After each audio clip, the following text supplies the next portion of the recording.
তোমার মতো লই না কেহ আমায় কোলে টানি, আঁচল দিয়ে মুছে নাকি আমার চোখের পানি। হাইরে মা জননী আমার, হাইরে মা জননী তো লই না কেহ আমায় কোলে টানি, আঁচল দিয়ে মুছে নাকি আমার চোখের পানি। হাইরে মা জননী আমার, হাইরে মা জননী।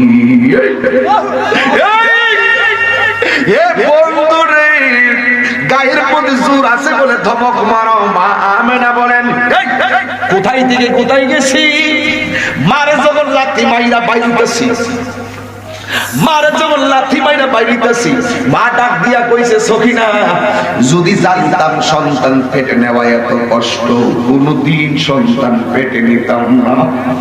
মা ভূমিষ্ঠ হওয়ার পরে মা দুঃখিনী বেহুশ হইয়া রক্তাক্ত অবস্থায় মাটিতে পইরা গেছে, বেহুশ হইয়া পইরা রইছে।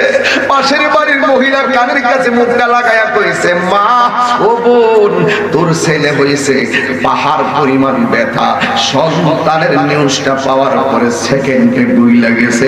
এই মানুষটার নাম হলো জবন দুঃখিনী মা। কথা বলেন ঠিক কিনা? এই জল্লাপুরে মা সন্তানকে লইয়া প্রসব বেদনা ভুলা যায়।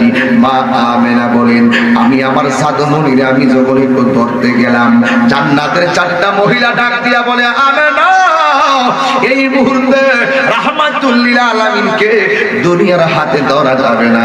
মা আমেনা বলে আমি তাকায়া দেখলাম রাহমাতুল লিল আলামিনকে আসমানের দিকে উড়াইয়া নিয়ে যাইতেছে। আমি আবার কিছুক্ষণ পরে দেখলাম রে বাবা আমার রাহমাতুল লিল আলামিনের চোখের মধ্যে সরু মাদানি দেখা যায়।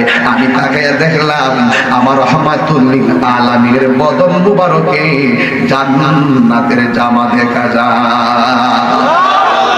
আমার নবী দুনিয়াতে আসলেন, দুল্লার মধ্যে শুয়াইল, শেষ করতেছে, দুল্লার মধ্যে শুয়াইল। নবীর চাচা আব্দুল্লাহ ইবনে আব্বাস রাদিয়াল্লাহু তাআলা আনহু বলেন আমার নবীকে যখন দুল্লার মধ্যে শুয়াইল আমি তাকায়া দেখলাম নবীর হাতটা যদি ডান দিকে